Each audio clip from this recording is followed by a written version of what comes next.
Bueno, desde la clase anterior venimos practicando el conocimiento de los fundamentos de las comunicaciones digitales, Simulink y también fundamentos de telefonía, todo en un solo taller. Entonces, primero que todo tenemos aquí una señal pregrabada de la voz.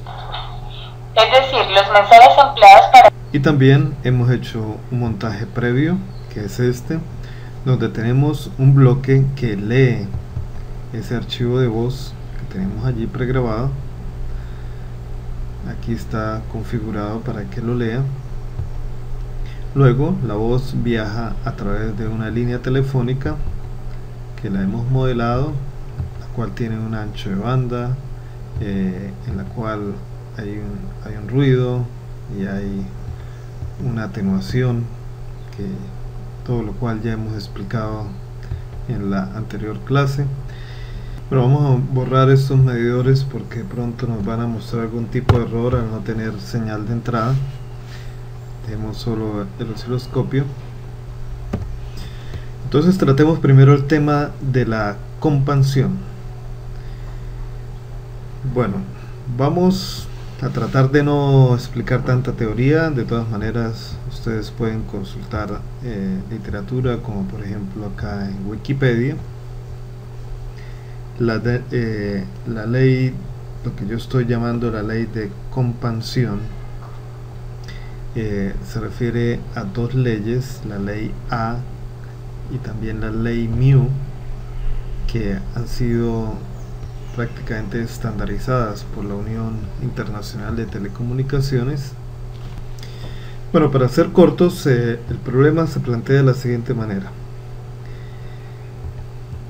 La voz, cuando se habla por un teléfono, pues a veces se grita, a veces se habla con un volumen muy bajo. En todo caso, más adelante va a haber una cuantización, es decir, un muestreo de la señal en amplitud, y entonces los valores muy bajos de amplitud se pueden perder, mientras que los valores muy altos pueden salir muy bien muestreados. Entonces, por eso es lógico colocar un dispositivo que me permita ampliar los niveles bajos de la señal. O sea, cuando una persona habla muy suavemente por el teléfono con una voz de muy bajo volumen, que esa voz se amplifique, y que cuando la persona grita o habla con un volumen muy alto, la voz por el contrario se atenúe. De esa manera el proceso que viene más adelante, que sería la cuantización, es más efectivo. Entonces, para eso vamos a ir acá al blog set de comunicaciones, donde dice source coding, y tenemos dos leyes para esa compresión y expansión, o sea, comprimir los niveles altos de la señal pero expandir los niveles bajos.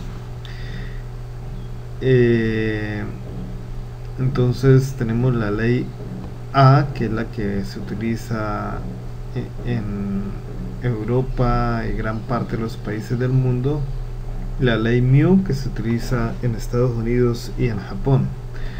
Entonces traemos el compresor de la ley A,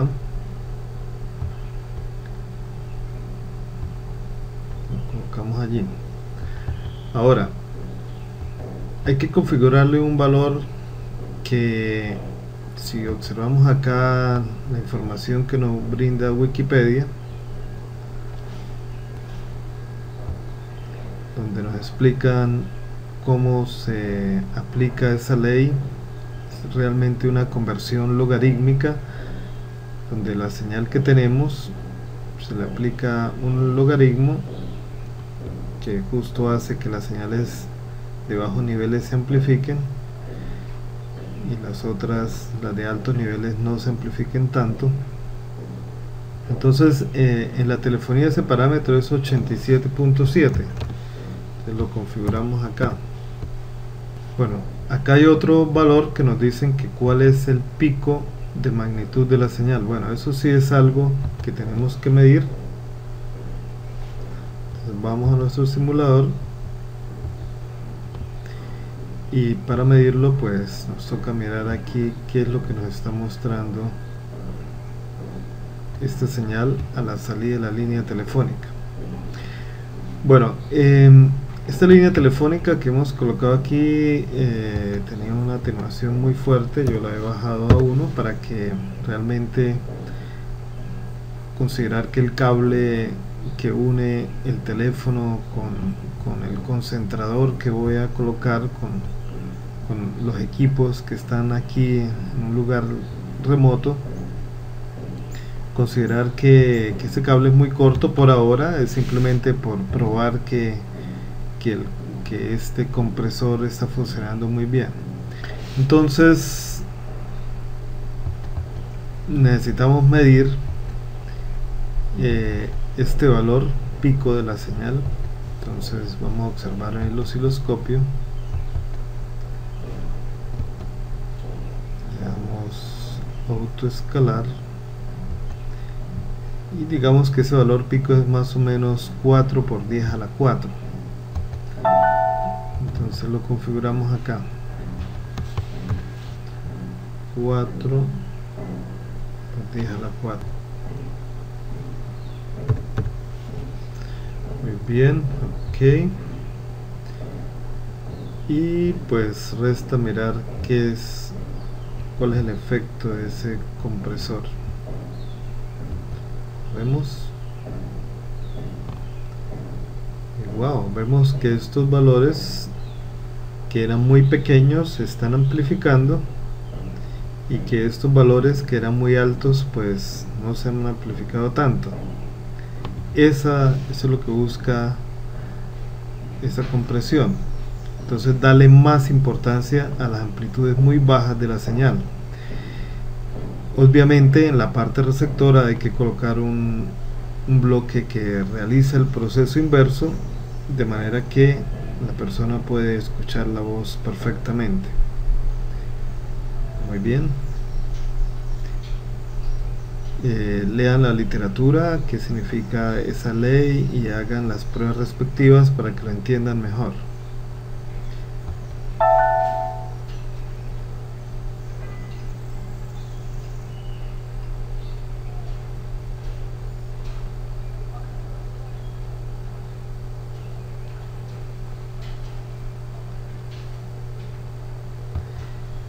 Pero a ver, un pequeño experimento podría ser el siguiente. Voy a detener la simulación, voy a decirle al osciloscopio que me muestre solamente 0.01 segundos.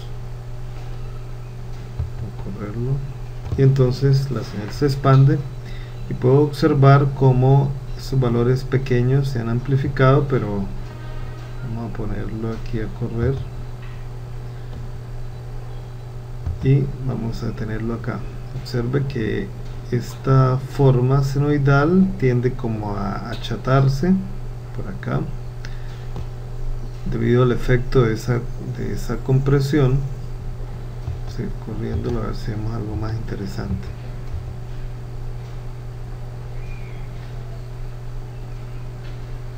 Ajá. Acá lo pueden ver, observen como los valores altos de la señal aparecen como una señal achatada. Aquí se ve más claro. Entonces la señal a la salida del compresor, sus valores altos aparecen un poco achatados, mientras que, como ya vimos, los valores bajos aparecen amplificados. Bueno, ahora que veamos el siguiente elemento, donde vendría el muestreo y la cuantización, pues lo entenderéis con un poco mejor cuál es el sentido de esta compresión. Pero lo que viene ahora es el muestreo, y para eso vamos a traer aquí un muestreador, que sería este. y lo colocamos inmediatamente a la salida del compresor. Okay. Hay que configurarle una frecuencia de muestreo y 125 microsegundos es el tiempo de muestreo, que sería lo mismo que escribir 1 dividido entre 8000, donde 8000 es la frecuencia de muestreo. O sea que el tiempo de muestreo es 125 microsegundos, pero la frecuencia de muestreo es 8 kHz. Ok, muy bien. Ustedes se preguntarán, bueno, ¿y por qué muestrear? ¿Acaso esta señal que venía aquí no estaba muestreada? Pues realmente la señal que llega de la línea telefónica es analógica, y la señal que entrega el compresor también es analógica. Pues eso depende del diseño del compresor. Este que tiene Simulink solamente actúa sobre una señal de entrada analógica. Vamos a hacerle una mejora a este dispositivo que hay aquí para que sea como un poco más parecido a la realidad. Vamos a decir que este es el teléfono, pero para que sea un teléfono, pues el micrófono del teléfono tiene unas características especiales. Entonces vamos a colocarle un filtro.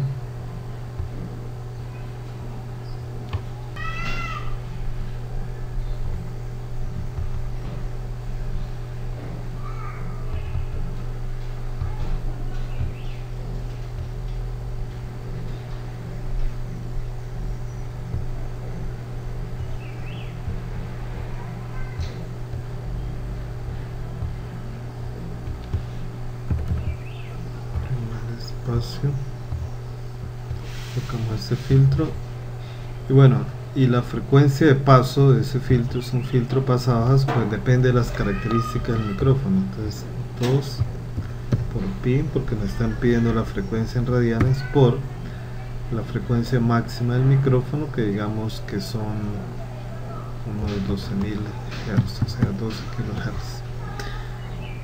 Perfecto. Es un micrófono de baja calidad. De esa manera, aunque el archivo, este lector del archivo está leyendo un archivo con valores discretos, el filtro analógico me asegura que la señal que sale de acá es realmente analógica. Desde ese punto de vista podríamos decir que la unión de estos dos bloques es realmente el micrófono del teléfono.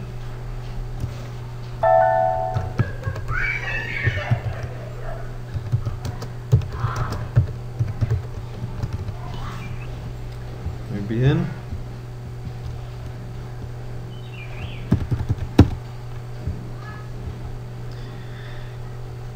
Vamos a probar qué tal funciona todo esto.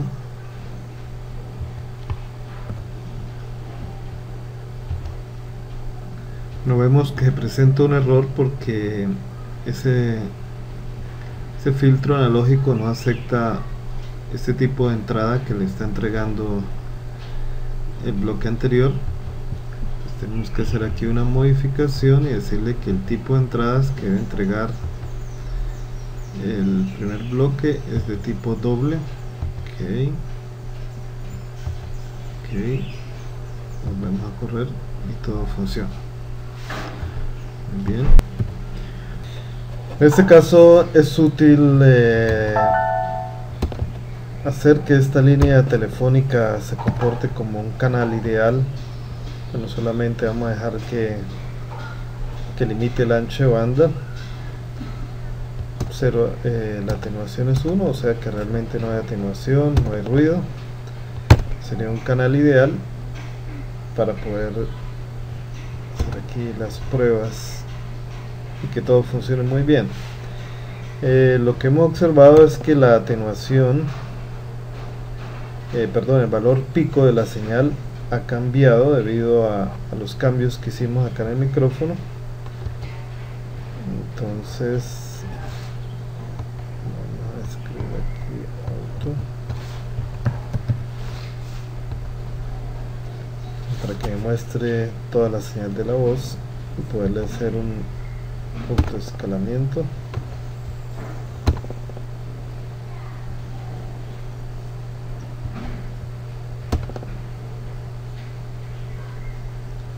Bueno, entonces aquí estamos mirando que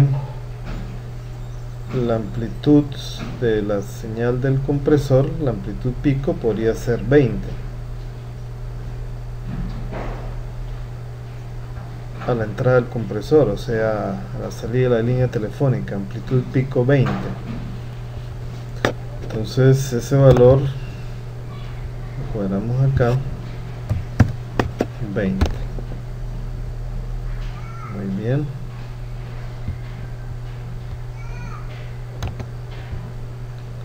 Esto.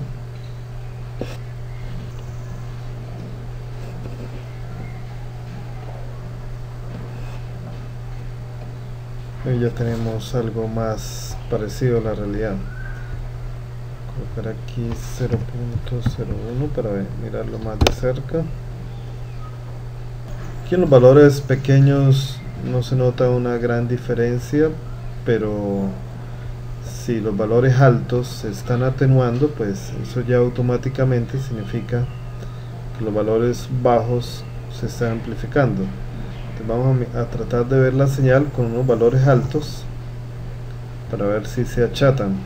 Si lo vemos acá, por ejemplo, los valores altos atenuados, y ya vimos que los valores bajos se ven nítidos. Muy bien, entonces seguimos con la siguiente etapa, que es realmente conectar, o sea que es el muestreo. Entonces tenemos ya nuestro muestreador, está muy bien configurado, frecuencia de muestreo 8000, entonces tiempo de muestreo 1/8000. Observamos qué sucede. Entonces ya vemos una señal muestreada. Vamos a mirar mayor detalle. Para eso vamos a colocar aquí un 0 adicional.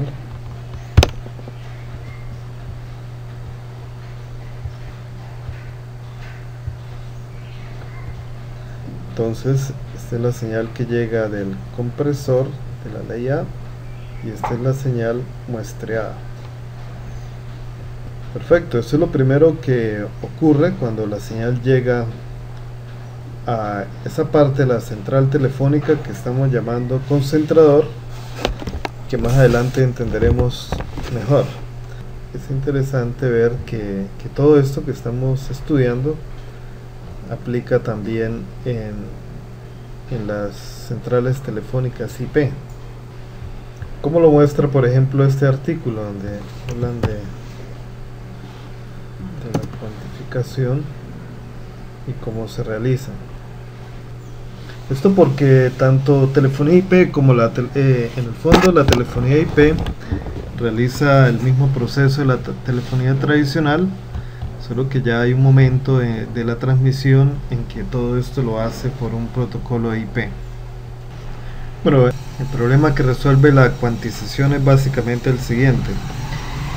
El muestreo pues toma muestras en el tiempo de la señal, pero cada muestra, el valor de cada muestra tiene infinitos posibles valores, porque digamos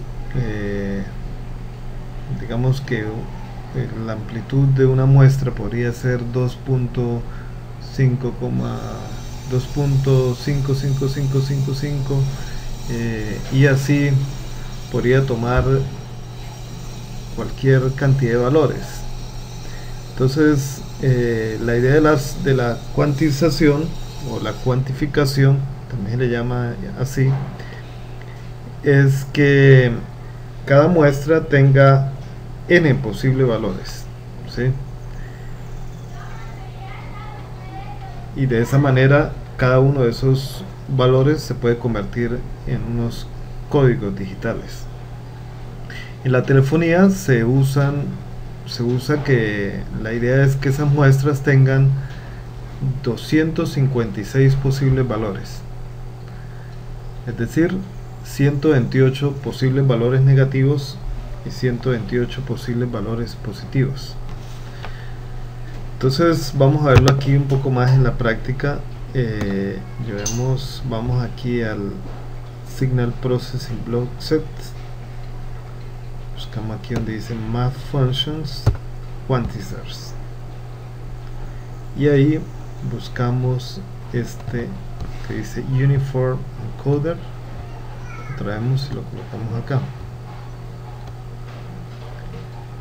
Vamos a ver qué configuración quiere. Entonces me dice que cuántos bits va a tener, o sea, en otras palabras me dice, bueno, usted cuántos bits piensa emitir por cada muestra. Si yo le digo que son 8, entonces me van a salir 256 posibles valores, porque 2 a la 8 es igual a 256. Entonces 8 es el valor que se utiliza en la telefonía. En otras palabras, en la telefonía cada muestra de la voz viaja con 8 bits. El valor pico pues habría que medirlo, entonces vamos aquí con nuestro osciloscopio, vamos a colocar aquí otro eje, sean 3 ejes. Bueno, con este tercer eje medimos la señal cuantizada y con esta la señal muestreada. Corremos este proceso.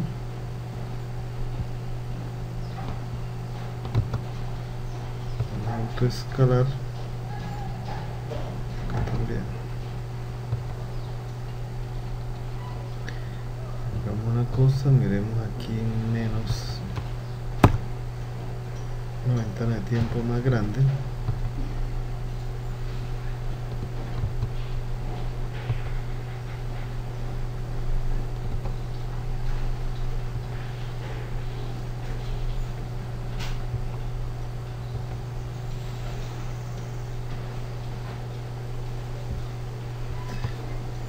Inclusive muchísimo más grande, porque necesitamos es medir, digamos, los valores picos, ¿cierto?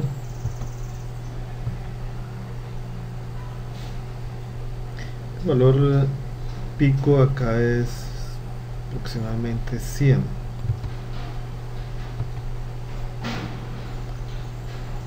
Aquí va a ser 256 porque así está funcionando la cuantización. Yo les decía que en la telefonía, bueno, ahora primero que todo corrijamos este error y luego les explico.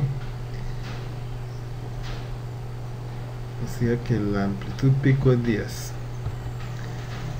entonces acá tendríamos 10.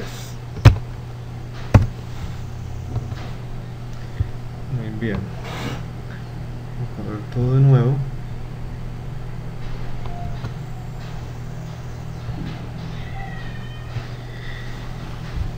Y bueno, aquí hay algo interesante. En la telefonía, pues usualmente se usan 256 valores, posibles valores de amplitud, y por eso es que aquí me da el pico después de la cuantización es 256. Pero hay diferentes tipos de cuantizadores. Hay unos que me podrían mostrar los valores negativos, como me mostraría entre menos 128 y 128. Este no lo hace así, está mostrando, digamos, acomoda todas las muestras de la señal en los diferentes valores, en los diferentes niveles entre 0 y 256. Muy bien, entonces ya no tenemos infinitos posibles valores para la muestra, sino solamente 256 posibles valores. Ahora sí vamos a mirar un poco con más detalle que es una muestra. Y aquí pues aparenta ser lo mismo, ¿cierto? Pero la diferencia es que acá hay solamente 256 posibles valores. Aquí cada muestra puede tomar cualquier valor entre 0 y 10. Pero bueno, hay un método para verlo entre menos 128 y 128, que sería eligiendo aquí esta configuración. Entonces le damos correr y aquí está la señal entre menos 128 y 128.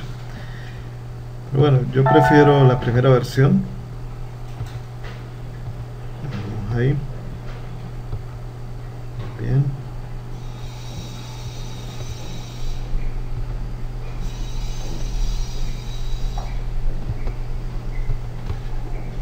Bueno, y ahora sigue, el siguiente paso es convertir esto realmente en bits, porque por ahora son amplitudes. Entonces lo que vamos a utilizar es un conversor a PCM, que es lo que llamaríamos Pulse Code Modulation, o sea, la señal que obtenemos, los bits que vamos a obtener aquí, es lo que se llama una modulación por pulsos, por codificación de pulsos, Pulse Code Modulation.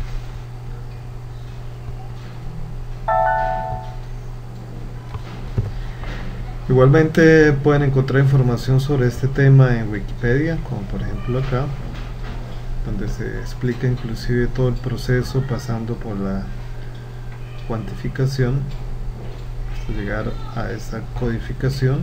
Los españoles no le llaman PCM sino MIC, igual es lo mismo.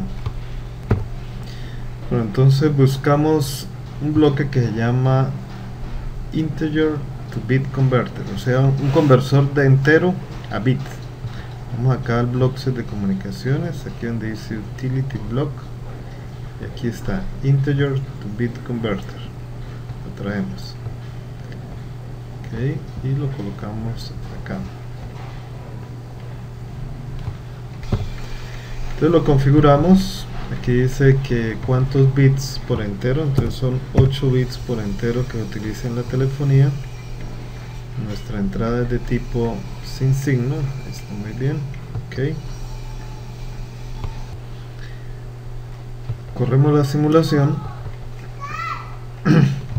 y aquí me aparecen los bits, no se aprecian bien, pero vamos a una cuestión de configuración.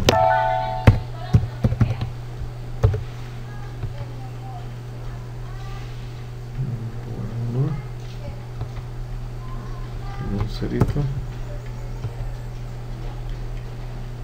Ahí sí se ve mejor, pero vamos a configurarle algo más.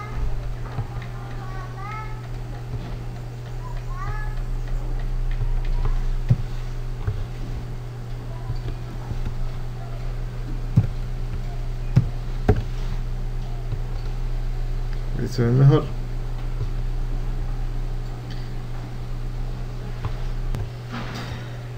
Pero bueno, este bloque tiene un problema, por eso es que salen aquí 3 señales. Entonces una configuración, pero bueno, vamos a solucionarlo de la siguiente manera. Voy a colocar aquí un buffer. Él trabaja con señales por frames, por tramas. Entonces vamos a darle gusto, le coloquemos un buffer. Debo tener la simulación primero.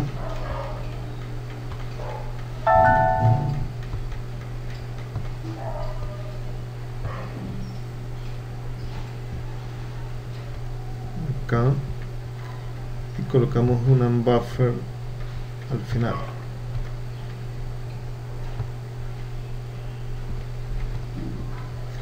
al buffer le vamos a configurar que entren 3 tramas, o sea, 3 muestras. Después al final pues se coloca en buffer y entonces igual vamos a ver qué nos sale. Bueno, perfecto, todo está funcionando muy bien. Vamos a verlo con un poquito más de detalle los bits.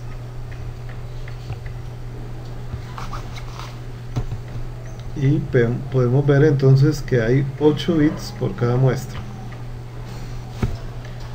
Todo está muy bien, entonces podríamos decir que el conjunto de esos 3 bloques es lo que llamamos un modulador PCM, de modo que nos convertimos